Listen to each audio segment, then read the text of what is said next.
Hello, my fellow beautiful, exhausted astrology peeps. This is Karen at Little Blue Lotus Astrology coming to you from beautiful downtown Santa Clarita, California. Exhausted, right? Are you exhausted? Are any of us sleeping? I've asked a few people and they all go, nope. I had a young friend who lives in Surprise, Arizona, text me last week and ask, "Hey, it's way after the full moon. Why aren't I sleeping?" And she's a very gifted massage therapist, and she said my clients aren't sleeping either. What's going on astrologically? And I said, "Yep, you're not the only ones. I'm not sleeping. People I know aren't sleeping. We're exhausted." And I have to say, I'm tired of living in interesting times. China, you can take your saying back. Okay? But no, there's no rest for the wicked or for us astrology peeps as well. So here's what's going on. I was eating in front of my computer. Not what we're supposed to do, but I was. And I was looking at certain videos in my feed, and there was an interesting video with an astrologer talking about Pluto being out of bounds, the planet Pluto being out of bounds. And I thought, oh my God, we just got through with that Mars period of it being out of bounds. Remember, I did a video on that just not too long ago. And I said that when planets are out of bounds, their characteristics are accelerated, they're intense, they're hard to handle, they're out of control, because it's out of bounds, just what you would think. Well, Pluto is out of bounds. Pluto, the planet that rules mass consciousness, death, rebirth, control, obsessions, compulsions, debts, sexual transformations, that's out of bounds. And I thought, well, that makes perfect sense, doesn't it? Those are all the things that are going crazy right now. This started last summer, and it will last until 2035. So there's not a whole lot that get my juices going these days because, again, when you're not sleeping, juices tend to be like, boom, dead, dried out. But this got me very interested. And so I thought, well, let's find out what this Pluto out of bounds is all about. So here's what I found out that I wanted to share with you. So Pluto out of bounds. It's an even greater accelerator for change. It's named, of course, after the god of the underworld, planet of hidden power, dynamics, cataclysms, going to hell and back. The force behind burning it all down and rebuilding it better is Pluto. Now it's out of bounds. Started in the summer. Going to be going on this way for the next 10 years. What does that mean? Let's get some context about this. So what I found was that when a planet goes out of bounds, it can go out of bounds to the north or it can go out of bounds to the south. When it goes out of bounds to the north, that's when we get the dark underbelly of that planetary energy. When it goes to the south, we get that planet's better angels. So the good news is that Pluto is out of bounds to the south.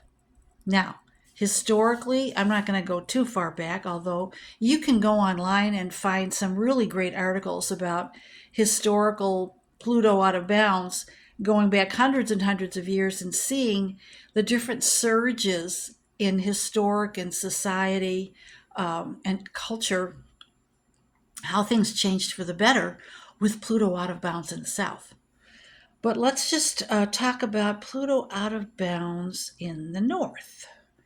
The last time it was out of bounds to the north was in between 1938 and 1953. The whole world was at war pretty much between 38 and 53.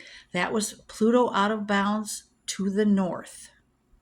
And so the issues of Pluto is control, death and rebirth, um, control, power issues. So what was going on? We had Hitler, we had the rise of the Third Reich, we had Mussolini, we had the Japanese emperor. I think his name was Hirohito.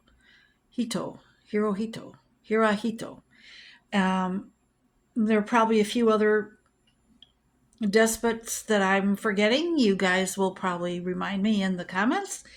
And so these autocrats, these authoritarian regimes, this was the Pluto shadow themes of power and control at work because of Pluto being out of bounds to the north. The last time, let's see, the United States Japanese internment of the Japanese American citizens, and the rise of nuclear power, the dropping of the bombs at Hiroshima and Nagasaki. Pluto out of bounds to the north, to the south. In contrast, Pluto out of bounds to the south, while no less intense, is associated with more progressive, rebellious times, a lot more about reformation, reclaiming of power by the collective, by the people. People looking at power dynamics and any kind of authoritarianism going, no, not working, don't want it, not having it. This is what started in June. The last time it was out of bounds to the south, let's take a look at that, was from 1778 to 1788. What was going on then? We had the Industrial Revolution, we had the American Revolution, we had the French Revolution, we had and before that we had that Pluto was out of bounds, coincided with the latest Reformation movement. Martin Luther King broke away from the Catholic Church and formed the Lutheran Church, breaking away from some of the power and control of the Catholic Church and the corruption of the Catholic Church, I might add, was one of Martin Luther's big talking points. John Calvin started his own religion, again, breaking away from the corruption and power politics of the Catholic Church. So there was a reassessment of the power struggle and the power structure and control system that had been in place for a long, long time. At that time, the last time Pluto was out of bounds in the south, a couple times before. It's going to be really intense. It's a lot of change, a lot of messy, chaotic change, doing things that we've never done before, doing things that we're about to do, that we've already been talking about and moving about. The outcome is positive. This is what I really wanted to say. The outcome is positive. It has been every time it's happened in the past. But there's the pattern of the mess, of the chaos, of the things being taken apart. You got to start almost from ground zero. To start. You can't fight the system from within when Pluto's out of bounds to the south. Pluto out of bounds to the south is like getting it down to the ground and then building it back up. So let's see. So our government will have better food systems, better healthcare, better education, better social safety net for the people that need it, people that are too ill to work, people that are disabled, older people that have to stay at home to take care of those people. We are becoming very honest with ourselves and our society and our culture about what we want and what we don't want, and what we want the government to stand for, our better angels. as Lincoln so beautifully said. So it's a total systematic dismantling. Well, technology and AI is going to be coming into play even more, but in a more positive way. We will have controls over those things. We summon up our personal boundaries and how we act with our personal moral code with Pluto out of bounds to the south. There's a lot of emphasis on learning healthy boundaries, a lot of how we enforce them. How do we enforce our healthy boundaries? How we stand up for them, how we stand up for our communities, and how we stand up for ourselves. So this is all about embracing healthy power dynamics. Embracing healthy power dynamics. It brings about a radical reconstruction of the world as we know it. And, it's interesting to me that the Pluto out of bounds started in June, maybe, well, I'm not sure, June or August. I get different information when I look it up online. But, we also have Saturn and Neptune moving into Aries. Again, we've talked about, and a lot of other people have talked about Neptune and Saturn moving out of Pisces, out of a long karmic cycle into a new karmic cycle, both of them in Aries. So we have a new flavor of fire, of passion, of righting wrongs, of fixing the injustices that we see in the world. And so you add that to the Pluto out of bounds that started in the south. Pluto out of bounds to the south. That's the phrase. That's the correct phrase to use. Pluto out of bounds to the south, coinciding with Saturn and Neptune moving into Aries. And we've got a force of profoundly brave and revolutionary change. It's an opportunity to make our lives and wherever we live a hopeful, exciting, beautiful place to be.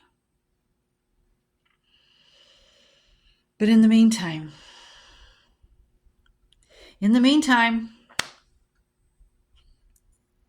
we're living in interesting times whether we want to or not. Take good care of yourselves. We have to pace ourselves. This is in the long haul. I hope that I'll still be around in 2035 to see the beautiful new place that we're going to be living in after all of this chaos and mess and pain and exhaustion and struggle. And I'm sure all of you hope the same thing. Hang in there. I love you guys like crazy. Let me know how you're doing in the comments below. Thank you so much for joining me. And thank you for all my new subscribers. You guys are the best. Welcome. Bye-bye. Till next time.